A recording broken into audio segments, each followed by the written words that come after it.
How has your day been so far? Hello, we're AETA Stories, and today we're sharing a brand new original story with you. Elizabeth Carter moved through the kitchen with practiced calm, checking each detail one last time. The table had been set hours earlier, the white linen pressed smooth, the plates aligned with quiet precision, candles waited unlit, their wicks trimmed just enough. From the oven drifted the familiar warmth of cinnamon and baked apples, a scent that always made the house feel smaller and safer, as if the walls leaned in to keep the world out. She paused, hands resting on the counter, and listened. The house was still. No footsteps, no voices, only the soft hum of the refrigerator and the ticking of the clock above the doorway, counting down to Michael's return. 35, she thought. A milestone he'd brushed off with a smile when she mentioned it, insisting it was just another year. But Elizabeth had wanted this evening to feel different. Not grand, not loud, just deliberate. A moment that said, I see you. I chose this. I'm here. She adjusted the small arrangement of flowers near the window, then stepped back. The living room looked the way she had imagined it. Warm, orderly, touched by quiet celebration. A few strings of lights traced the bookshelf. A simple card rested beside the cake, its envelope unopened. Everything had a place and everything waited. Margaret Carter moved easily between the kitchen and dining room, her presence steady and reassuring.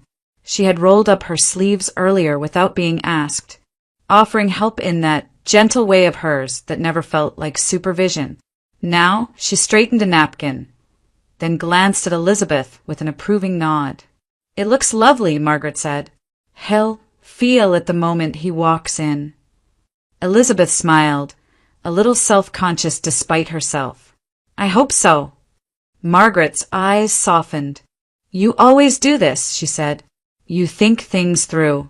That's a gift. Elizabeth accepted the compliment with a quiet breath. Her relationship with her mother-in-law had grown into something she valued deeply, built on small gestures, shared routines, and an unspoken understanding that care didn't need to be loud to be real. Margaret had raised Michael on her own, and Elizabeth respected that history, the discipline and restraint that had shaped them both. Michael had been away for 5 days, another business trip, another city she hadn't visited, another set of plans he hadn't fully explained. Elizabeth had learned not to ask too many questions about his work. He shared what he wanted when he wanted.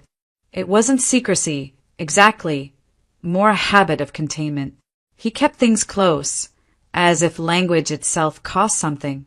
She rinsed her hands at the sink and dried them carefully. In the mirror above the hallway console, she caught her reflection and studied it for a moment. The dress she'd chosen was simple, the kind she wore when she wanted to feel composed rather than noticed. Her hair was pinned back neatly. Her face, pale but calm, showed only the faintest trace of the long day she'd spent preparing. At the hospital, Elizabeth was known for her precision. A hematologist trained to read patterns most people never saw, she worked within narrow margins where patience mattered as much as skill. She trusted protocols. She trusted evidence. And she trusted that consistency over time made things safer. At home, she trusted Michael. Or rather, she believed she did. The thought came uninvited, passing through her mind like a draft under a door. She dismissed it, focusing instead on the memory of their early years, late nights at the university, shared ambitions, the sense that their lives were unfolding along parallel lines. Marriage had been steady, predictable, built on routines that felt solid enough to last. And yet, sometimes, Elizabeth felt as though she stood just outside a room Michael never fully opened. He was affectionate, thoughtful in his own way, but emotionally reserved. When she asked about his projects, his answers were careful, abbreviated. When she spoke about her patients, he listened, nodded, offered support, then returned to his own silence. It had always been this way. She had told herself that love did not require complete transparency, only commitment. A sound from outside broke her thoughts. Tires on gravel. A car slowing near the gate. Elizabeth's heart lifted, quick and familiar. She moved toward the window, peering through the glass as headlights cut briefly across the yard. A smile formed before she could stop it, reflexive and warm. "He's home," she said softly. Margaret reached for her hand and squeezed it once. "Go," she said. "I'll light the candles." Elizabeth stepped toward the door, the house holding its breath with her. The evening she had built so carefully was about to begin, and with it, another year of a life she believed she understood, even as a quiet, unnameable unease lingered just beneath the surface, waiting for a reason to speak. The sound Elizabeth heard was not what she expected. She had imagined Michael's familiar sedan pulling into the driveway, the soft rattle she recognized even before seeing it. Instead, the engine outside was quieter, deeper, carrying a confidence that didn't belong to anything she knew. The headlights swept across the front windows, brighter, sharper. Before cutting off, Elizabeth froze for half a second, her hand still resting on the doorframe. "That's not his car," Margaret said gently from behind her. Elizabeth didn't answer. She stepped forward and opened the door. Michael stood in the driveway beside a sleek, dark-colored luxury vehicle, its surface reflecting the porch light like polished glass. He looked relaxed, almost pleased with himself, his coat draped casually over one arm. When he saw Elizabeth, his expression broke into a wide smile. "Well," he said, spreading his hands slightly, "happy birthday to me." Elizabeth blinked, her gaze moving from his face to the car and back again. For a moment, words failed her. The vehicle was unmistakably expensive, newer than anything they owned, immaculate. "You bought this?" she asked carefully. Michael laughed, leaning in to kiss her cheek as if the question itself were trivial. "I did. Decided it was time. 35 isn't exactly 25 anymore." Elizabeth felt the warmth of his kiss, but it didn't settle her. "When?" she asked. "I mean, how? We were talking about saving for the house." "I remember," he said, lightly waving a hand. "Plans change." She stepped aside to let him pass, her eyes drawn again to the car. The interior lights glowed softly as Michael locked it, revealing a cabin that looked untouched, pristine. Inside the house, the familiar warmth returned, but something in Elizabeth had shifted. Michael greeted Margaret with a quick hug, accepting her congratulations with easy charm, as though arriving in a luxury vehicle unannounced was the most natural thing in the world. Over dinner, Elizabeth tried to focus on the celebration. She poured drinks, smiled at the right moments, listened as Michael talked about his trip in broad strokes, meetings, delays, nothing specific. When the conversation circled back to the car, she asked again, keeping her tone neutral. "So, was this planned? The purchase?" Michael glanced at her, his smile tightening just enough to notice. "I picked up some extra work," he said. "A good contract. One of those opportunities you don't pass up." "What kind of contract?" Elizabeth asked. "You didn't mention it before." He shrugged, cutting into his food. It came up quickly. Nothing dramatic. There was again that careful narrowing of detail. Elizabeth nodded, though her mind kept moving. The timing felt wrong. The secrecy felt unnecessary. Michael had always consulted her on major decisions, or at least informed her afterward. This wasn't like him. "I just wish you'd told me," she said quietly. "It's a big purchase." Michael sighed, setting his fork down. "Elizabeth, it's not a problem. It's my money, and the car is already paid for. You don't need to analyze everything." The words weren't harsh, but they closed the door all the same. "I wasn't trying to analyze," she replied, instinctively softening her voice. "I was just surprised." "Well, consider it a shared surprise," he said, his tone shifting. "Smoother now. You can use it too." Might even make your commute easier, right? No more buses in winter. Elizabeth looked at him, caught off guard by the sudden generosity. It was true. Having a car like that would change her mornings, shorten her days. The offer felt practical, reasonable. Michael, she began, then stopped. She didn't know how to frame the unease forming beneath her ribs without sounding accusatory. I just didn't expect it. He reached across the table and covered her hand with his. That's all this is, he said. An unexpected upgrade. Nothing more. She smiled back, returning the gesture because that was easier than pressing further. Politeness settled over the moment like a thin veil, hiding what she couldn't yet name. But as the evening continued, Elizabeth found herself glancing toward the window, where the car sat quietly in the driveway. It didn't belong to the life she thought she knew. And for the first time, the sense that she was missing something important refused to fade, no matter how carefully she told herself everything was fine. Elizabeth hesitated for only a moment before agreeing to drive Margaret home.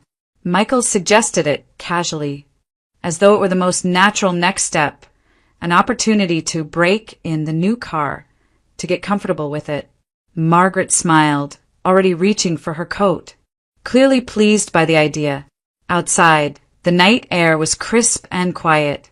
Elizabeth unlocked the car and slid into the driver's seat, her movements careful, almost formal. The interior smelled new, leather and something faintly metallic, untouched by time or routine. The dashboard lights glowed softly as she adjusted the seat, her hand steady despite the unfamiliarity. Margaret settled into the passenger seat, fastening her seatbelt with a satisfied nod. It's very smooth, she said as Elizabeth eased the car out of the driveway. Michael always liked nice things. Elizabeth didn't respond right away. The steering wheel felt responsive beneath her fingers, the engine barely audible as they merged onto the road. Everything about the car suggested ease and control, and yet she felt neither. Her focus stayed sharp, her posture attentive, as if she were driving something fragile rather than powerful. They talked as they went about the dinner, about Margaret's neighbor, about nothing in particular. Elizabeth listened and answered when appropriate, but her thoughts kept drifting. The car moved through the streets with an unfamiliar grace, and she couldn't shake the sense that she was occupying a space that didn't belong to her. At Margaret's house, Elizabeth parked carefully along the curb. She stepped out to help her mother-in-law, waiting until she was safely inside before returning to the driver's seat. Margaret waved once from the doorway, her figure briefly framed by warm light, then disappeared. The street fell silent again. Elizabeth exhaled slowly and started the engine. As she pulled away from the curb, something caught her eye in the rearview mirror. A pale rectangle lay on the back seat, half hidden against the dark upholstery. She slowed instinctively, then pulled over beneath a streetlight. The car idled as she twisted in her seat, reaching back. The object was a photograph, slightly bent at the corners, its surface worn from being handled. Elizabeth held it between her fingers and froze. The man in the photograph was young, with tired eyes and a faint, guarded smile. His face was thinner than she remembered seeing it in the hospital, but unmistakable all the same. Daniel Hoffman. Her heart stuttered, then began to race. For a moment, she simply stared, the streetlight casting a harsh glow across the image. Daniel was one of her patients, critically ill, battling a rare blood disorder that had weakened him week by week despite treatment. She knew his face too well, the pallor, the quiet endurance, the way his eyes searched hers every time she entered his room. Elizabeth swallowed hard. Why would his photograph be here? Her mind moved quickly, searching for explanations, each one less convincing than the last. Perhaps the car had belonged to someone else before Michael bought it. Perhaps Daniel had sold it months ago, long before his condition worsened. Perhaps the photograph had nothing to do with ownership at all. But none of those thoughts settled her. A familiar, Uncomfortable awareness rose in her chest. The same feeling she experienced when lab results didn't align with symptoms, when something vital was missing from the equation. The kind of unease that demanded attention, no matter how inconvenient. Elizabeth closed her eyes briefly, pressing the photograph flat against the seat. The image of Daniel's face overlapped with the memory of him lying in his hospital bed, monitors quietly tracking his fragile progress. He was fighting for time, for breath, for the possibility of recovery, and she was sitting in a car that might once have been his. The idea made her stomach tighten. She started the engine again, her movements slower now, more deliberate. The road ahead seemed longer than before, darker despite the streetlights lining it. The hum of the tires against the pavement sounded louder, insistent, as though echoing her thoughts. By the time Elizabeth pulled into her driveway, the photograph lay beside her on the seat, impossible to ignore. She turned off the engine and sat in the quiet, her hands resting in her lap. If this car had been taken from someone who was dying, if it had been obtained under circumstances she didn't yet understand, then what Michael had called a harmless purchase was something else entirely. And whatever the truth was, Elizabeth knew she could no longer pretend she didn't feel it pressing closer, demanding to be faced. Morning settled over the hospital in layers of quiet efficiency.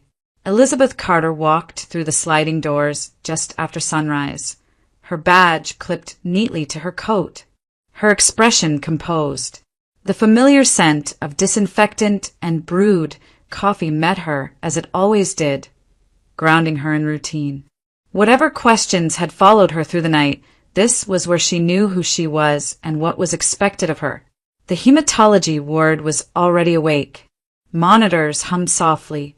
Nurses moved from room to room with practiced coordination.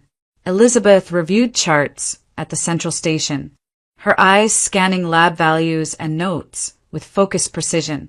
Her hands did not shake. Her voice, when she spoke to staff, remained calm and steady. To anyone watching, it was an ordinary morning.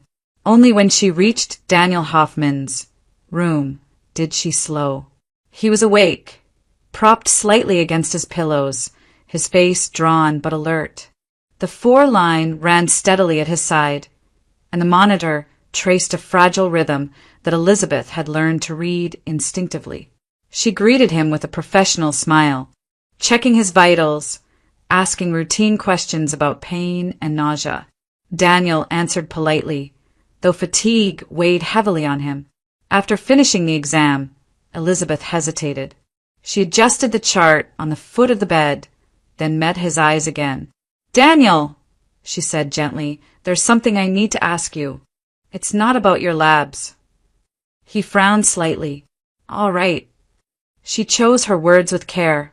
"Your car," she said. "Do you know where it is right now?" Confusion crossed his face, followed by surprise. "My car?" "Yes," Elizabeth replied. "Have you sold it recently?" Daniel shook his head slowly. "No, I haven't sold anything." Her chest tightened, but she kept her voice even. "Have you given anyone permission to manage it on your behalf?" He exhaled, the effort visible. "I signed a power of attorney before I was admitted. Temporary. My executive assistant handles things when I can't." Elizabeth nodded. "Her name is Veronica Hayes?" "Yes," Daniel said, relief flickering in his eyes at her knowledge. "She's been with me for years. She was supposed to take the car out of storage and make sure everything was maintained. I haven't driven in months." Elizabeth's fingers pressed lightly into the clipboard. "Just to be clear," she said, "you never authorized a sale?" "No," Daniel said firmly. "Absolutely not." The silence that followed felt heavier than any diagnosis Elizabeth had delivered. She forced herself to breathe normally, to maintain the professional distance she had trained herself to keep. "Thank you," she said. "That's all I needed to know." As she left the room, the corridor seemed narrower than before. The soft sounds of the ward, the beeping monitors, the murmur of voices, blurred at the edges. The facts arranged themselves in her mind with clinical clarity. The car should not legally belong to her husband. Whatever transaction had taken place, it had not been Daniel's decision. And Veronica Hayes was no longer a distant name. She was a presence, one that now hovered uncomfortably close to Elizabeth's personal life. Elizabeth returned to her duties, moving through the ward with measured efficiency. She reviewed blood counts, adjusted treatment plans, answered questions from residents. Her training held her steady, even as her thoughts circled the same conclusion again and again. This was not a misunderstanding. Later that morning, she met briefly with a junior physician to discuss a patient's response to therapy. Her explanations were clear, authoritative, precise. She cited studies, weighed risks, made decisions without hesitation. The work anchored her, reminding her that competence was not something she had to question. Yet beneath that control, anxiety pressed quietly, insistent but contained. Elizabeth had spent her career learning to trust evidence over instinct. Now, the evidence was beginning to speak. During a short break, she stood by the window at the end of the hall, looking out over the parking structure below. Cars came and went in steady lines, anonymous and interchangeable. Somewhere among them was the one Michael had driven home so proudly the night before. She thought of his casual dismissal, the ease with which he had brushed aside her questions, the confidence in his voice when he spoke of money and opportunity. And now she knew something he either did not or did not want her to understand. When Elizabeth returned to her office, she closed the door and sat at her desk, hands folded neatly in front of her. For the first time since seeing the photograph, the uncertainty sharpened into something unmistakable. This was no longer a feeling she could ignore. Something was deeply wrong, and it had crossed a line from suspicion into certainty. Daniel Hoffman's condition began to decline just after noon. Elizabeth noticed it first in the numbers, subtle shifts that might have gone unnoticed by someone less familiar with his case.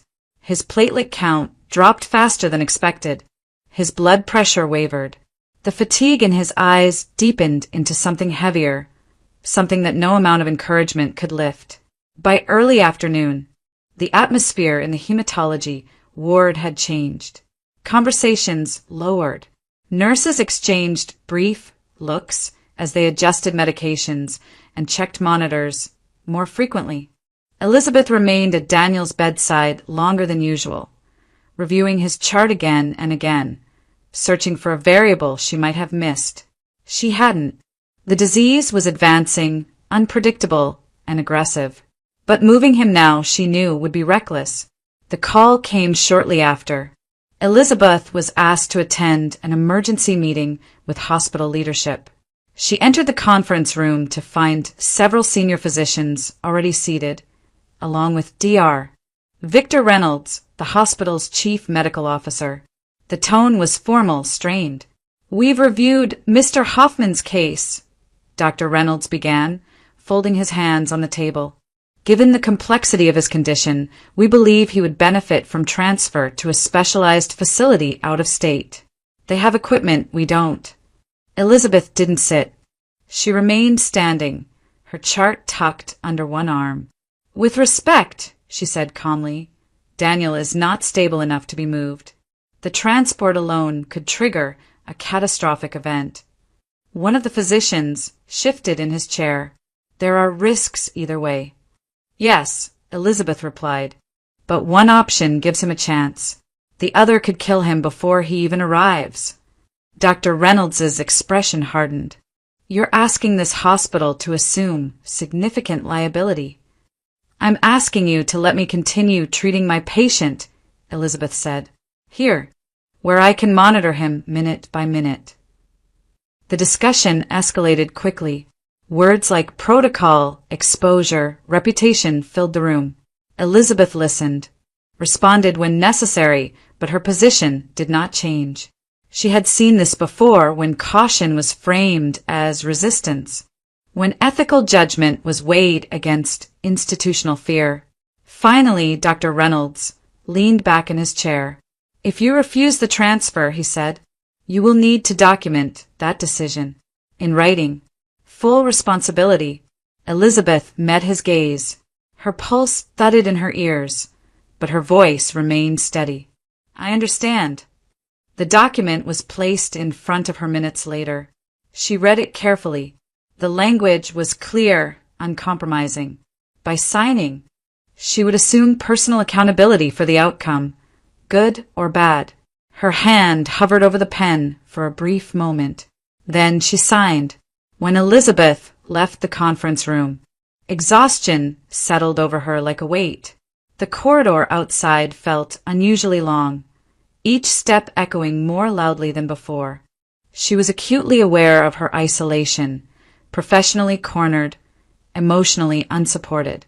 The feeling was familiar. At home, Michael had closed himself off in much the same way, present yet unreachable. Questions deflected, concerns minimized. Now, in a different arena, Elizabeth stood alone again, defending a decision others were unwilling to share. Later that afternoon, she stepped outside the building for air. The sky hung low and gray, threatening rain. Near the side entrance, Samuel Brooks was sweeping the walkway, his movements slow but deliberate. He nodded when he saw her. "Tough day?" he asked kindly. Elizabeth managed a tired smile. "Something like that." Samuel paused, resting both hands on the broom handle. "Hospital's been on edge lately," he said. "Always is when something serious comes up." She nodded, grateful for the small talk. Samuel hesitated, then added almost casually, "You know, folks don't realize how much ends up on camera around here. Cars, hallways, garages, even some personal setups. Hidden cameras are everywhere these days." Elizabeth looked at him, her attention sharpening despite her fatigue. "Hidden cameras?" "Sure," Samuel said with a shrug. "People want to protect what's theirs, or prove something when words aren't enough." The comment lodged itself in her mind, quiet but persistent. She thanked him and returned inside, finishing the rest of her shift in a haze of consultations and chart reviews.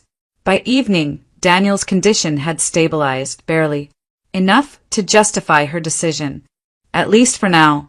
When Elizabeth finally sat alone in her office, the day caught up with her all at once. Her shoulders sagged. Her eyes closed for a moment longer than intended. She had chosen the harder path again, one that demanded courage without offering reassurance. And as the hospital lights dimmed outside her window, Elizabeth understood with unsettling clarity that both her professional life and her marriage were asking the same thing of her: to stand alone, and to decide how much truth she was willing to face. Elizabeth did not sleep that night. She lay still beside Michael, listening to the rhythm of his breathing, counting the seconds between each rise and fall of his chest. The house was quiet in the way it always was after midnight, when even familiar rooms felt slightly foreign. Her thoughts moved carefully, deliberately, as if she were examining fragile evidence under a microscope. By morning, the decision had already been made. It surprised her how calm she felt about it. At the hospital, she moved through her rounds with controlled efficiency, her voice steady, her posture composed. She checked Daniel's labs, adjusted his treatment, spoke with nurses and residents without betraying the storm of calculation unfolding beneath her calm exterior. Every action felt precise, as though she were conserving energy for something that mattered more. When her shift ended, Elizabeth did not go straight home. She walked instead toward the side parking area, where Michael's car waited among rows of others. The vehicle looked unchanged, clean, flawless, anonymous. She unlocked it and slid into the driver's seat, closing the door behind her. The familiar scent of new leather filled the cabin, sharp and almost intrusive. Elizabeth sat for a moment, hands resting lightly on her knees. This was not jealousy, she told herself. She had already moved past that word.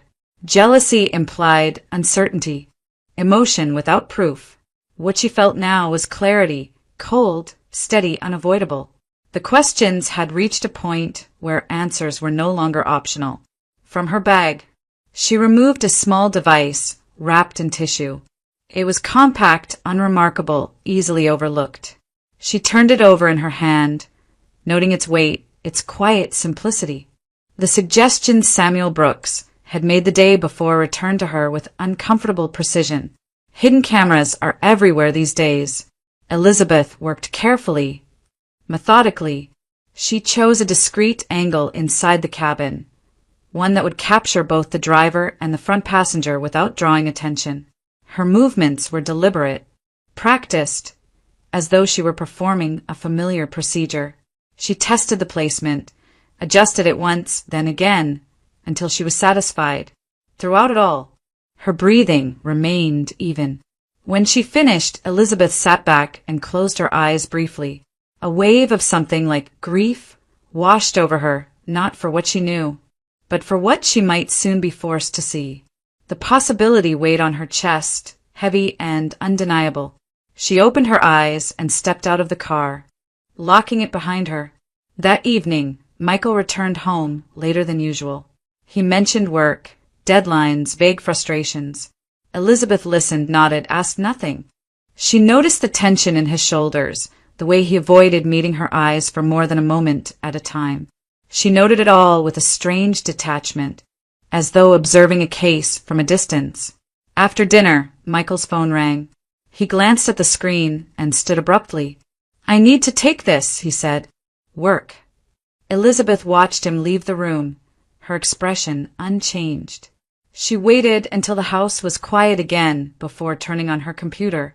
The software loaded slowly, each second stretching longer than the last. Elizabeth sat upright at the desk, hands folded in front of her, her posture composed despite the tightness in her chest. She was ready, or as ready as she could be. Elizabeth reminded herself that truth, once seen, could not be unseen. Whatever waited on that screen would change something permanently. The comfort of not knowing would be gone, replaced by certainty, clean, sharp, and unforgiving. As the first image flickered to life, she kept her gaze steady, her face calm. She did not flinch. She did not look away. Whatever was coming, Elizabeth Carter would face it with the same resolve she brought to every irreversible moment in her life. Not because it was easy, but because it was necessary. It was past midnight when Elizabeth finally pressed play. The house had gone still in the way it only did after Michael left. No footsteps overhead. No muted sounds from another room. She sat alone at the desk, the laptop's glow casting pale light across her hands. Outside, the street was quiet, the world reduced to a handful of dim porch lights and the occasional passing car. The video loaded without sound at first. A grainy image of the parked vehicle framed from inside the cabin. The angle was steady, unobtrusive. Elizabeth adjusted the volume, then folded her hands at her lap and waited. The driver's door opened. Michael slid into the seat, phone in hand, his movements relaxed and familiar. He checked the mirrors, glanced briefly at the street, then leaned back as though settling into a routine. Elizabeth watched his face on the screen, searching for something. Hesitation. Guilt. A trace of the man she thought she knew. There was none. A moment later, the passenger door opened. Veronica Hayes entered the frame. Elizabeth's breath caught, sharp and silent. Veronica was younger than she had expected, composed, confident in the way she moved. She closed the door behind her and turned toward Michael with an ease that left no room for doubt. "Finally," Veronica said, smiling. "I thought you weren't coming." Michael laughed softly. "I had to make it look normal." They leaned toward each other, and the space between them disappeared. The kiss was unhurried, practiced, nothing impulsive about it. Elizabeth felt the impact not as shock, but as a hollowing sensation, as if something inside her had simply given way. She did not look away. Their conversation unfolded with cruel clarity. "You handled the paperwork." Michael asked, his voice low. Of course, Veronica replied. The car was easy. He never questioned me. Signed everything when he still could. Elizabeth's fingers tightened against her palms. And the rest? Michael pressed. Veronica shrugged lightly. Once he's gone, it won't matter. The business is already half under our control. We just need time. Michael smiled, the expression casual, satisfied. Then we wait. Elizabeth stared at the screen, the words settling into her with methodical precision. There was no ambiguity, no misunderstanding to cling to. This was not a moment of weakness. It was a plan, a shared one. They spoke of Daniel Hoffman as if he were already absent, an obstacle fading into irrelevance. Elizabeth thought of his quiet endurance, the effort it took him to sit upright in bed, the way his eyes searched hers for reassurance. The contrast was unbearable. Veronica leaned closer. Once everything's settled, she said, we won't have to hide anymore. Michael's hand found hers. Soon. Elizabeth felt something inside her detach completely. She closed her eyes for a brief second, then opened them again, forcing herself to continue watching. She needed to see it all, to let the truth run its full course without interruption. The video ended a few minutes later. The screen went dark, reflecting her own face back at her, pale, unmoving, strangely distant. Elizabeth sat there, unable to feel anything fully. The devastation arrived without drama, without tears. It was quiet, absolute, a clean fracture. This was the point of no return. She shut the laptop slowly and leaned back in her chair. The room felt unfamiliar, as though it belonged to someone else. Every memory she shared with Michael, every conversation, every shared plan, rearranged itself in her mind, taking on new shapes, new meanings. The man she had married was gone, or perhaps he had never been there at all. Elizabeth stood and walked to the bedroom. The bed was untouched, cold on Michael's side. She did not sit. She did not lie down. She simply stood there, absorbing the finality of what she had seen. There would be no explanations worth hearing, no apologies capable of repair. Her marriage had ended in that car, captured in quiet, unfiltered truth. Elizabeth returned to the desk and copied the file carefully, saving it in more than one place. Her movements were precise, efficient, devoid of emotion. It felt like completing a task she had been trained for, even if she had never imagined needing the skill. When she finished, she closed the computer and turned off the light. In the darkness, the numbness remained. But beneath it, something steadier had begun to form, an understanding that whatever came next would be built not on hope or denial, but on certainty. And certainty, once claimed, could not be given back. Elizabeth did not pack much. She moved through the house with quiet purpose, choosing only what was necessary.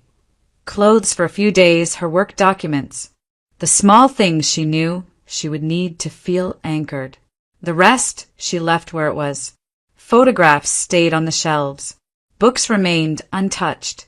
There was no impulse to erase the life she had lived here, only the certainty that she could not stay inside it any longer. The night air was cool when she stepped outside, the street nearly empty. She closed the door behind her without looking back, the sound soft but final. For a moment, she stood on the porch, breathing steadily, then walked to her car and drove away. Margaret answered the door almost immediately. She took one look at Elizabeth's face and stepped aside without asking questions, guiding her inside with a hand at her back.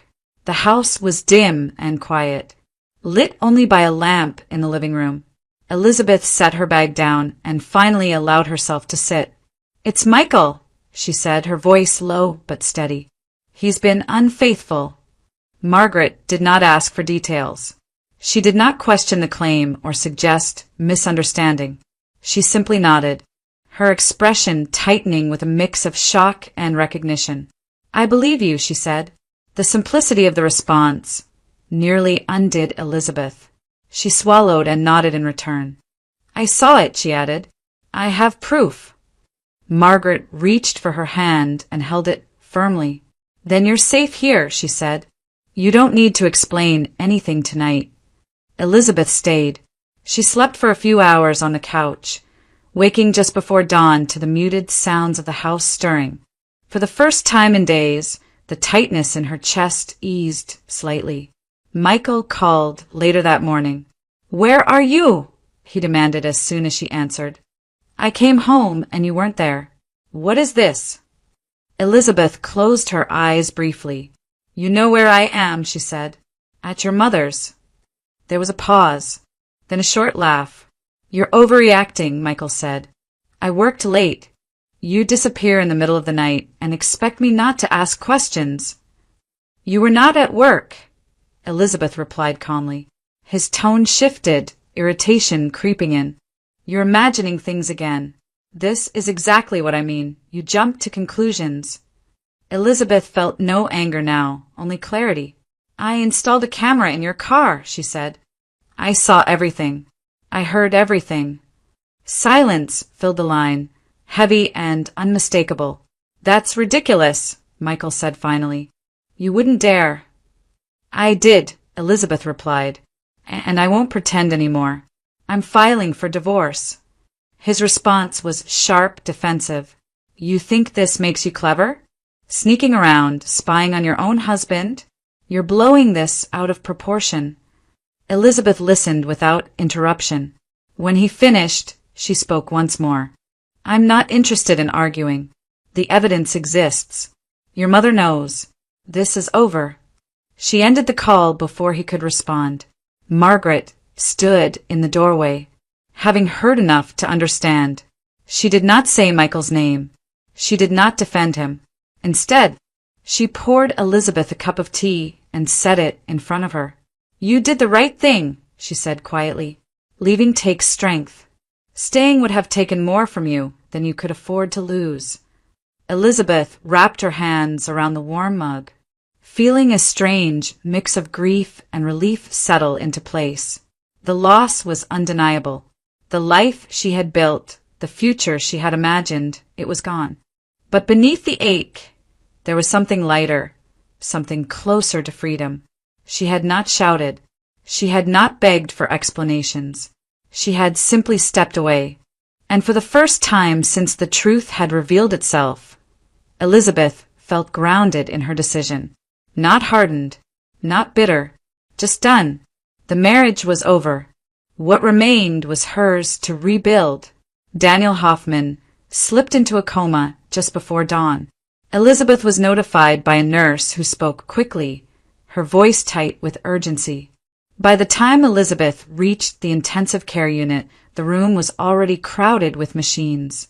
The steady rhythm of the ventilator filled the space, measured and mechanical, while monitors traced lines that told a fragile story. Daniel lay motionless, his skin pale beneath the harsh lights, his body doing only what the machines allowed. Elizabeth stood at the foot of the bed, absorbing the reality she had prepared for but hoped to avoid. She reviewed the chart, checked the medications, spoke briefly with the attending physician. Every step followed protocol. Every decision was defensible. And still, the weight of it pressed down on her chest. Within hours, the pressure began. She was summoned to an administrative office where Dr. Victor Reynolds waited, his expression cool, guarded. He did not offer a seat. "If Mr. Hoffman doesn't recover," he said, "the circumstances of his care will be reviewed." Elizabeth met his gaze. They should be. Dr. Reynolds's lips thinned. "You refused the transfer. You signed the responsibility statement. The board will need someone accountable." Elizabeth understood what he was saying without him having to say more. If Daniel died, the hospital would not share the burden. It would place it squarely on her shoulders. She returned to the ICU and resumed her watch. Late that morning, as Elizabeth stood beside Daniel's bed reviewing the latest vitals, the door opened. She turned and saw Veronica Hayes enter the room, composed and immaculately dressed. A man followed her, older, carrying a leather folder. his expression cautious and professional. "I'm here on official business," Veronica said coolly. "This is a notary." Elizabeth's spine straightened. "This is an intensive care unit," she said. "You need to leave." Veronica smiled faintly. "Daniel asked me to handle matters like this if something happened. He won't mind." "He is unconscious," Elizabeth replied, "and you will not conduct legal proceedings in this room." Veronica stepped closer, her tone sharpening. "You don't have the authority to stop me." Elizabeth felt the familiar surge of resolve. "I do," she said, "as his attending physician, as long as he is my patient. His safety comes first." The notary hesitated, glancing between them. Veronica's composure cracked just enough to reveal irritation. "You've already interfered enough," Veronica said. "If anything happens to him, that's on you." Elizabeth did not raise her voice. "Leave," she said again. "Now." The silence that followed was heavy, decisive. Veronica stared at her for a moment longer, then turned sharply and exited the room. The notary followed without a word. Elizabeth closed the door behind them and stood still, listening to the machines resume their steady dominance of the space. Her hands trembled briefly, then steadied. She remained with Daniel through the day and into the night. The hours blurred together. Medication adjustments, consultations, moments of waiting punctuated by sudden alarms. Elizabeth slept in a chair when she could, waking at the slightest change in sound. She spoke to Daniel in a low, steady voice, explaining procedures, offering reassurance even though he could not respond. Days passed. The hospital grew tense.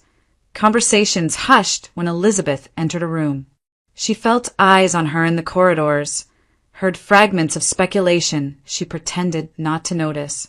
She was isolated now in a way that left no room for doubt. Then, one morning, Daniel's fingers moved. Elizabeth noticed the change immediately. A slight twitch, barely perceptible. She leaned forward, watching closely. A moment later, his eyelids fluttered. "Daniel," she said softly, "can you hear me?" His eyes opened slowly, unfocused at first, then gradually clearer. He breathed out, shallow but deliberate. Relief washed over her so strongly she had to steady herself against the bedrail. Recovery was slow and uneven. Daniel remained weak, disoriented at times, but his progress was undeniable. As he regained strength, Elizabeth explained what had happened, carefully without embellishment.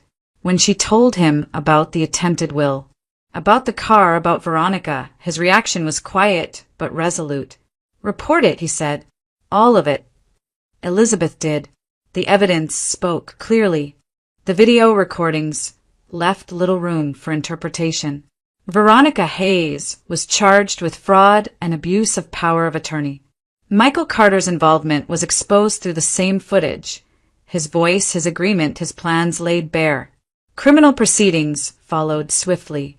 Elizabeth did not attend the hearings. She did not need to. The outcome was no longer hers to manage. Justice moved forward without her involvement, deliberate and unyielding.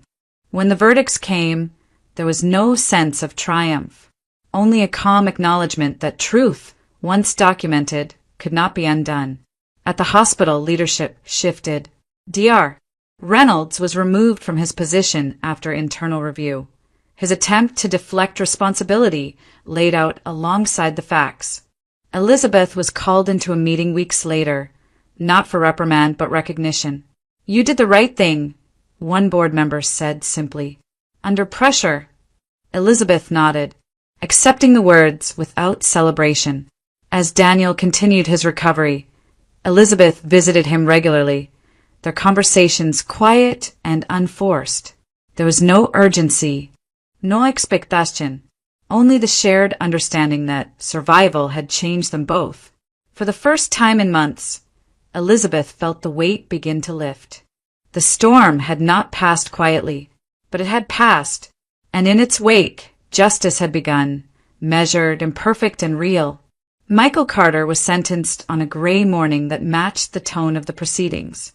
There were no dramatic statements, no raised voices, only the measured recitation of facts and consequences. His actions had been documented, corroborated, and examined from every angle. The evidence spoke with a clarity that no explanation could soften. When the ruling was delivered, it landed with finality, not spectacle. Elizabeth did not attend the sentencing. She read the outcome later, alone, and felt neither satisfaction nor relief. Only a quiet sense of closure. The truth had done what truth does when left undisturbed. It had held. At the hospital, change came more slowly, but it came all the same. Internal reviews concluded. Policies were revised. Leadership shifted. The culture that once prized appearances over accountability began, cautiously, to recalibrate. Elizabeth was called into a meeting she assumed would be procedural. Instead, she was offered a promotion, recognition not for outcomes but for conduct. "You acted with integrity under pressure," the board chair told her. "That matters here." Elizabeth accepted without ceremony. Titles did not interest her as much as the work itself, the daily decisions, the careful weighing of risk and care. Still, the acknowledgement steadied something in her. It affirmed what she had chosen when standing alone had been the only option. Daniel Hoffman's recovery unfolded at its own pace. Some days were stronger than others. Progress came in increments, a longer walk down the hall, a steadier appetite, a clearer memory. Elizabeth remained his physician, nothing more. And for a time that was enough. Their conversations were practical, restrained, built on mutual respect rather than expectation. It was only after months had passed, after Daniel was discharged, after routines returned, that their connection shifted almost without notice. They began meeting for coffee, then dinner.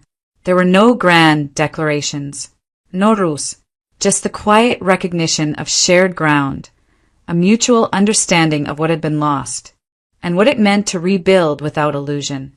They spoke honestly. They listened. They allowed time to do its work.